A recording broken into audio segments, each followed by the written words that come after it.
Alright guys, welcome to video 9. We're going to discuss good stores, receipts, and quality products. And we're going to keep it really tight because these are some really important things, but we have other stuff to talk about. So the very first thing I want to tell you is just to name a few big box stores where you can start sourcing. I'm just going to name a few here that I wrote down. I wrote down Ross, TJ Maxx, Marshalls, Home Goods, Walmart, discount stores in general. Like here we have one, I think it's called Rose's Discount something. It's based out of North Carolina, but they have one here in Nashville. Anyway, Dollar Tree and Dollar General, Big Lots and toy stores, you know, those different things. That's just to name a few kind of places to get started. When you walk into those places, the very first thing you want to do is if they have a clearance section, go there, right? You're going to look through and just start where you know products are marked down the most.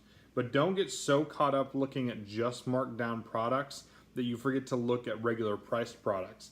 See, sometimes when you're selling on Amazon, it's not that you're buying something so cheap that you can just sell it because there's innately profit in it because they marked it down so cheap. Sometimes you're filling a hole in the market.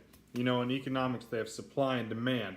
Well, if the supply isn't there online and there's still a demand, your price goes way up. You can charge for that. So sometimes you're just filling a gap. For instance, one thing that comes to mind, one time I was selling like these ice molds that you put water in and freeze different shapes. And they were plain. I think they were made by like Rubbermaid or something like that. And I was buying them for like $1 a piece at Walmart brand new. And you know, they were selling for $12, $13 a piece. And I couldn't help but go, what? How? You know, how are these possibly selling for that? I'm buying them full price for $1 or something. And it didn't last very long, of course. But that being said, you know, I made $10 a piece there for a little while on those things. So, anywho, don't forget to look at regular price products too, especially when you hit the doldrums, like you hit the area where you can't find product at all. You're not finding good clearance product. You're not finding marked down product. Go start scanning regular price product, especially looking at bundles. You know, things you can take 2 of those ice molds, put it together, and they weren't worth it by themselves, but now they're worth it selling in a bundle. So, so do that and take a look at that. The second thing I want to talk about is a couple stores to be weary of. It's not that you should be. Don't put it in your head that you can't go source these stores. I have bought things at all 3 of these places and made lots of money at all 3 of these places, but you need to be careful because they don't love resellers. I can't really explain to you why. It's just in their store policy, and it is what it is. Those 3 stores are Kohl's, Target, and Tuesday Morning.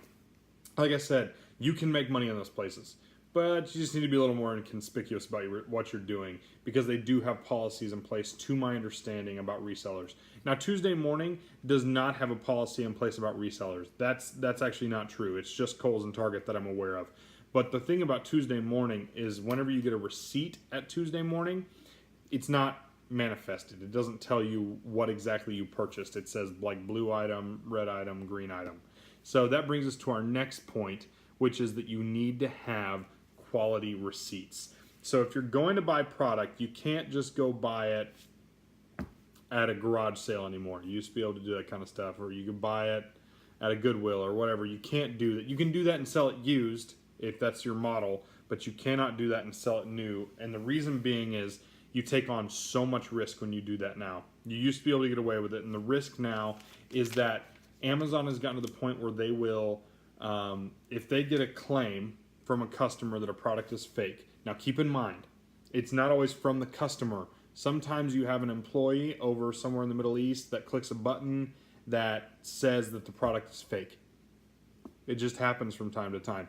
If that happens, then they are going to ask you to provide information that your product is truly quality and real.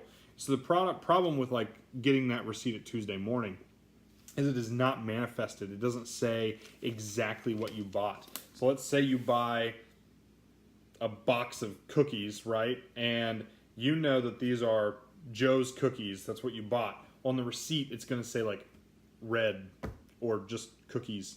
And if it doesn't have the UPC code that's on it, on the receipt, and the title of the product, it is not a valid receipt. And that right there can get you in a lot of trouble and can actually get you kicked off Amazon indefinitely. So you want a receipt that looks kind of like, you know, like right here, there's a Publix receipt where I bought an energy drink or something like that. And, you know, it says the name of the product right there and what I bought it for. And, yeah, so you want something like that. And also, it's good to have, like, your last 4 of your business credit card or even your personal, whatever, at the bottom, so that you can compare and say, this receipt is from this card, which I purchased on this date. Here's the products. You need to be able to verify that your products are real, quality, genuine products. So you cannot sell knockoffs on Amazon. That's the quickest way to get thrown off their platform. So that brings us to our next point, which is talking about, let me pull it back up here, talking about quality products. So yes, you can't sell knockoffs. Don't go around buying knockoff Michael Kors and Nike products and trying to flip them online. You will get caught, you will get shut down. And if you're not careful, you'll end yourself up in a legal battle. So just be careful there. Have quality receipts and have a trail. Always have a paper trail. Always keep your receipts. I actually have a digital scanner that I started using this past year that I implemented. And it's really, really taken a lot of load off my mind. At first, I didn't see how great it was. But now that I know when the end of the year rolls around and I don't have like a giant shoebox of receipts that I have to roll through, it is a major weight lifted off my shoulders. And also, if Amazon ever asks me for a receipt, which I had happen recently, I'm able to pull it up from my cloud, my Dropbox, and drag it in there and say, here you go, I have it, even though I was 500 miles away from home when it happened. So it's just nice to have a digital copy. If you want to look into that receipt scanner, I'll put that in my resources and tools on orbradio.com. The brand of it is a Visioneer, I think is what it's called. Road Warrior X3, I think is the model. Anyway, but keep your receipts not only for being able to back up the quality of your product if it's ever questioned, but also for bookkeeping purposes at the end of the year. So that's all for this video. I just wanted to talk about those 3 things and how important it is to have quality products that have a receipt paper trail. So whenever you're going to stores, make sure that they're going to give you that whenever you check out at the end. Otherwise, I don't suggest listing that product online or you can get yourself in a lot of trouble. So quality products, quality stores, go start scanning now. You can start now. You have all the information. We've talked about all the stuff to get it sent in. So we're almost completely finished with this guide. There's going to be plenty of more materials put out in our podcast, which you need to go check out, ORB Radio, of course, and then on our website as well. Sign up for our email list and stay up to date with that. And I think we have one more video that's going to kind of close us out. No, that's not true. We have 2 more videos. I'm so sorry.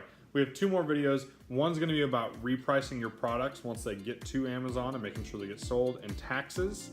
And then the last video is going to be an overall view of everything we've talked about and putting it into action and having a vision for your business and taking it to the next level.